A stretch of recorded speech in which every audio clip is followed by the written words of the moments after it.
What you're looking at isn't a movie prop. It's not a CGI creation, and it's definitely not a fake Hollywood replica. This is the actual Tumbler from Christopher Nolan's Dark Knight trilogy, and unlike most movie vehicles, this beast was built to drive, jump, crash, and survive. At first glance, it looks like something straight out of a military research facility. But here's what's crazy. Everything you saw Batman do in the movies was performed by a real machine. No computer-generated shortcuts, no camera tricks, just raw engineering and some incredibly talented builders. Today, Jay Leno gets up close with one of the most iconic vehicles ever created for film, and what he discovers makes the Tumbler even crazier than it appeared on screen.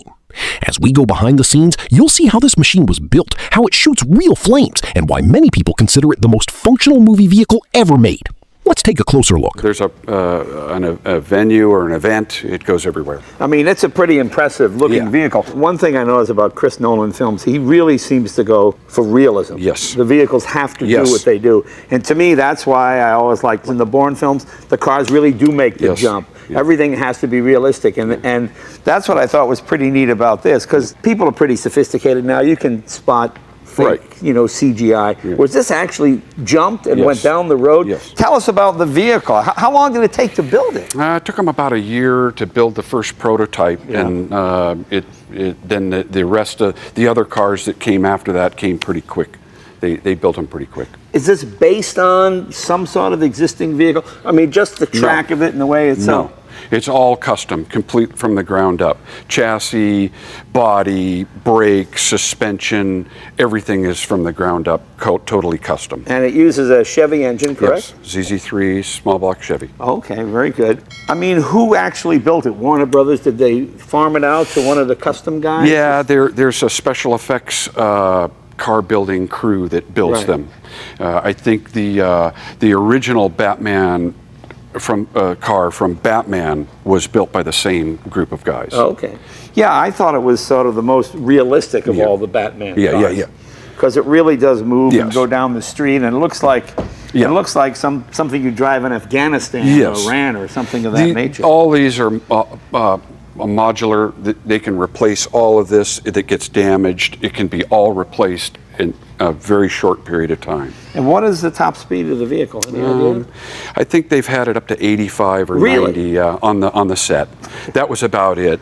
Yeah. Well, 85 or 90 on the set? That's pretty good. That's a big set. Yeah, well, it's Lower Wacker Drive in Chicago. Oh, okay. So they can get it going pretty good, and the stunt guys were quite well-versed in the way it drove. Yeah, I can't imagine being in Chicago and just happen to be walking down the street and seeing this coming at you. I mean, it looks like the ultimate urban assault vehicle. It looks like something Schwarzenegger would actually drive. Yeah, this is very valuable. I love the fact that it has wipers on it, because sometimes you have to fight crime in the rain. Most movie cars are built to look good on camera. The Tumbler was built to survive abuse. Every component underneath was engineered from scratch. The custom chassis, oversized suspension, and massive tires weren't added for appearance. They were necessary because this vehicle had to perform real stunts repeatedly during filming. One of the smartest design choices was the modular body construction. If a panel was damaged during the stunt sequence, the crew could quickly replace sections without rebuilding the entire vehicle. That's the kind of thinking you'd expect from a racing team, not a movie production. And then there's the suspension. With more than a foot of travel available, the Tumbler could absorb impacts that would destroy most ordinary vehicles. No wonder it became one of the most convincing Batman vehicles ever put on screen. Bumps and low bumps, it very soft. Yeah. As you begin to work it harder, it gets stiffer and stiffer. And what does it weigh? Any idea? It weighs about as much as your normal full-size Suburban. Really? That's all? Okay. It's fairly lightweight. Maybe a full-size pickup. Oh, that's about it. Has a NASCAR-style rear axle. Right. The axles can be pulled out without removing the tires or wheels. It has a quick change capability for gear. The gear ratio can be changed. And this actually did jumping shots, too. A lot of jumping. Really? A lot of jumping. And how many did they build? Because a lot of times with movie cars, you build 5 and you wreck 4. Yeah, there's about 7 of them. Oh, there's 7, yeah, okay. Including a buck car with no engine or transmission, and then and then the other working cars. Each one of them did a specific job.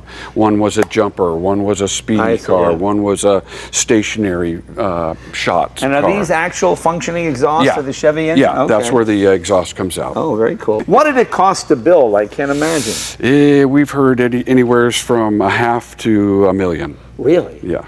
That's just for the first one, and the others. Yes, come a little bit easier. Wow, you see why these movies cost so much. Yeah. What are these tires off of? These are super mudders. They use them off road and rock climbers. And that's not a big wheel, is that? What's that? About a 15, a 17? 17-inch wheel. Okay. It looks like. I want to show them this. Here's a book on the build of the vehicle. Yes.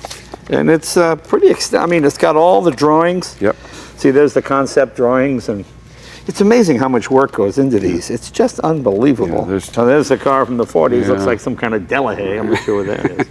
But how can people get this book? Do you get it through Warner Brothers? Yes, you can get it on the studio tour and the book in the store, in the studio tour store. Okay. I mean, can they go online and get it somewhere? I believe you probably could. Okay, so check it. It's called Batmobile: The Complete History by Mark Coda-Vaz. Yes. Okay, very cool. Good. But yeah, I mean, all kinds of neat stuff. And can we actually take this for a ride? Of course. Oh, here's a dumb question. Yeah. How do you get in it? Got to get in through the top. Oh, got to get in through the top. Got to get in through the top, Jay. Let's give that a shot. All right. Now let's talk about one of the coolest features. Those massive jet flames coming out of the rear weren't special effects added later. The Tumbler actually breathes fire. A real propane-powered burner system produces the blast that audiences saw in theaters. It's loud, dramatic, and surprisingly functional. But operating the Tumbler isn't as simple as turning a steering wheel. The vehicle requires both a driver and a dedicated special effects operator working together. Its unique braking system allows controlled slides and precise maneuvering despite its enormous size and weight. As Jay finally takes the wheel, you can see why everyone involved speaks about this machine with so much respect. It's aggressive, it's mechanical, and it feels less like a car and more like an urban assault vehicle brought to life. Nearly 2 decades after its debut, the Tumbler remains one of the greatest practical movie vehicles ever built. Not because it looked real, but because it actually was. And after seeing what goes into this machine, it's safe to say the real Tumbler is even crazier than the movies. We're gonna fight crime.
have this one. Just this one. They boxed the other ones up and shipped them back to the UK. Oh,